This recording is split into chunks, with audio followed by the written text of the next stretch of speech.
Washroom से दिल तक। अलीगढ़ शहर के एक प्रसिद्ध कॉलेज विवेकानंद कॉलेज में दीपक अपनी ग्रेजुएशन की पढ़ाई कर रहा है। कॉलेज शुरू होने से पहले का समय बड़े ही हलचल भरा और उमंग भरा होता है। पार्क में दीपक और उसके दोस्त एक समूह में बैठे हैं। गर्मी की सुबह की धूप से बिखरे हुए पार्क में रंग बिरंगे फूल और हरे भरे पेड़ वातावरण को और भी खुशनुमा बना रहे हैं। दीपक, जो हमेशा से ही अपनी शैतानियों के लिए जाना जाता है, अपने दोस्तों के साथ हंसी मजाक कर रहा होता है। उसकी बातें सुनकर दोस्त हंसी से लोटपोट हो रहे हैं। एक दोस्त कहता है, यार याद है उस बार जब तुमने सीनियर के साथ ऐसा मजाक किया था तो अगले दिन तक दहशत में था। दीपक हंसते हुए कहता है, हाँ वह दिन यादगार था, लेकिन तुम लोगों ने भी हमारी मस्ती के बारे में जब भी बताया मैं हंस पड़ा हूँ। इस बीच कॉलेज के बड़े से गेट पर एक चमचमाती गाड़ी आकर रुकती है। गेट खुलता है और एक खूबसूरत लड़की उतरती है। वह 22 साल की दीपिका है, जो अपने आत्मस्थ और सरल तरीके से कॉलेज में कदम रखती है। उसकी आंखें चमकदार है और उसका हंसमुख चेहरा सभी को आकर्षित करता है। उसकी एक नीली शर्ट और जीन्स पहन रखी है और उसकी चाल देखकर तो कॉलेज के ही पूरे लड़के उसकी दीवाने हो गए। दीपिका कॉलेज में कदम रखती है। वह इस कॉलेज में नई होती है, इसलिए उसे यहाँ का कुछ भी पता नहीं होता। आगे बढ़ते हुए वह सीधा दीपक के पास आकर रुकती है। वह दीपक के दोस्तों से प्रिंसिपल ऑफिस का रास्ता पूछती है। दीपक, जो आज थोड़े शैतानी मूड में है, उसे प्रिंसिपल ऑफिस के बजाय जानबूझकर बॉयज़ वॉशरूम का रास्ता बताता है। दीपिका उसे थैंक्स बोलकर आगे बढ़ जाती है। जैसे ही दीपिका प्रिंसिपल ऑफिस समझकर वॉशरूम में प्रवेश करती है, वहां मौजूद लड़के चौंककर बाहर की ओर भाग जाते हैं। दीपिका शर्म और गुस्से से भरी हुई स्थिति में खड़ी रहती है। उसके चेहरे पर शर्म की लाली और गुस्सा स्पष्ट होता है। उसे पता चलता है कि उन लड़कों ने उसके साथ बहुत ही घटिया मजाक किया है। दीपिका को यह एहसास होता है कि दीपक ने जानबूझकर उसके साथ मजाक किया है। वह गुस्से में वॉशरूम से बाहर निकलती है और कॉलेज की गलियों में चलने लगती है। उसके दिल में दीपक के प्रति गुस्सा और बदले की भावना उभरने लगती है। कुछ दिन यूं ही गुजरते हैं। दीपिका कॉलेज में कई लड़कियों से दोस्ती कर लेती है। एक दिन दीपिका और उसकी दोस्त मिलकर एक योजना बनाती हैं। वह क्लासरूम में एक केले के छिलके को फर्श पर डाल देती है। दीपक, जो अक्सर क्लास में देर से आता है, उस दिन भी कुछ देर से आता है। जैसे ही वह क्लास में घुसता है, उसका पैर छिलके पर पड़ जाता है और वह तेजी से फिसलकर प्रिंसिपल की बेटी सौम्या के ऊपर गिर जाता है। सौम्या, जो अपनी नोटबुक में कुछ नोट कर रही होती है, गलती से दीपक को किस कर देती है। यह सब इतना अचानक होता है कि उन दोनों के लिए समझना मुश्किल होता है। प्रिंसिपल, जो सब कुछ देख रहा होता है, दीपिका को क्लासरूम से बाहर बुलाता है और उसे डांटते हुए कहता है, तुम्हारी यह हरकत न केवल कॉलेज के नियमों का उल्लंघन है, बल्कि शर्मनाक भी है। इसे बर्दाश्त नहीं किया जा सकता। कल से तुम्हें कॉलेज आने की कोई ज़रूरत नहीं है। दरअसल दीपक इस बात के लिए शर्मिंदा तो था, लेकिन यह सब गलती से हुआ।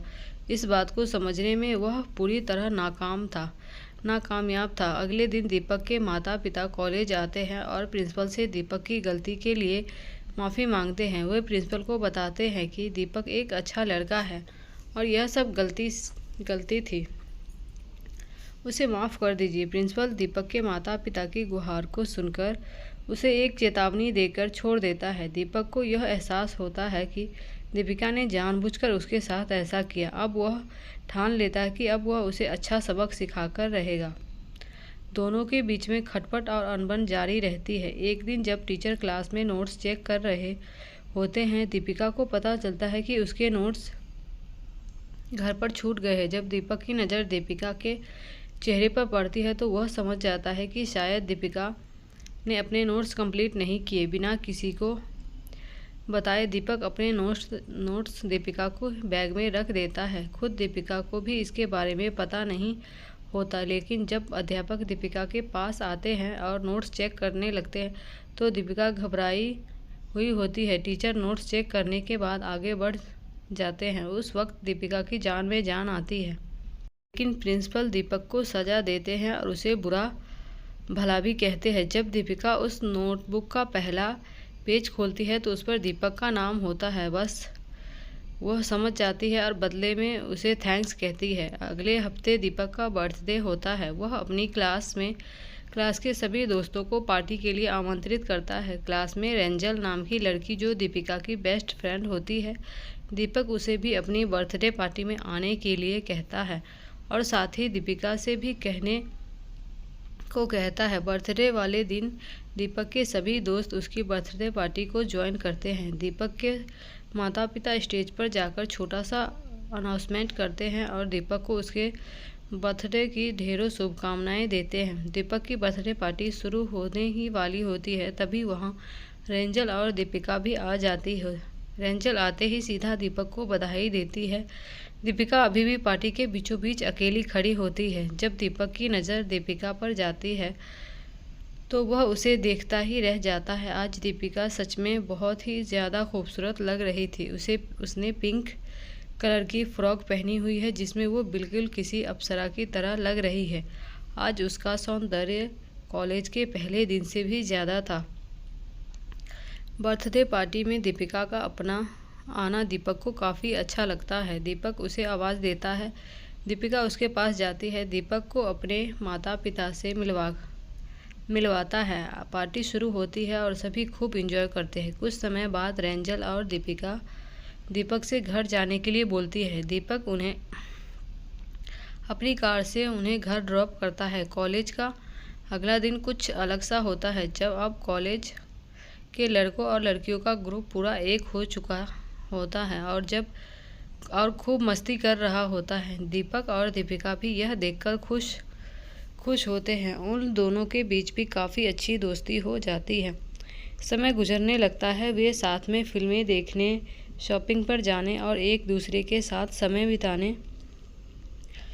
बिताने लगते हैं। उनका रिश्ता अब धीरे धीरे दोस्ती से ऊपर होता है। एक दिन दीपिका का जन्मदिन आता है। वह बाकी दोस्तों सहित दीपक को अपने घर पर बुलाती है। दीपिका के माता पिता किसी ज़रूरी काम से बाहर गए हुए होते हैं। दीपक के जन्मदिन के लिए एक सुंदर सा केक और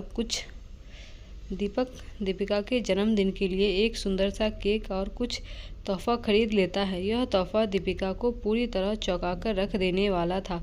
जब शाम को सभी दोस्त इकट्ठा होते हैं तो दीपक उस केक को लेकर आता है। दीपिका अपने जन्मदिन का केक काटती है और उसे अपने दोस्तों में बांटती है। केक काटने के तुरंत बाद दीपक घुटनों के बल होकर दीपिका का हाथ मांगता है। दीपिका जब हाथ देती है तो वह अपनी जेब से एक रिंग निकालता है। यह देखकर दीपिका सच में एक्साइटेड हो जाती है। उसे इस जन्मदिन पर ऐसा तोहफा मिलेगा उसने सोचा भी नहीं होता। दीपक उसे रिंग पहनाता है और प्रपोज भी करता है। दीपिका इस प्रपोजल को एक्सेप्ट करती है और बदले में आई लव यू टू बोलती है। दीपक खड़ा होता है और उसे माथे पर किस करता है और इस प्यार से रिश्ते को अंतिम पलों तक निभाने का वादा भी करता है।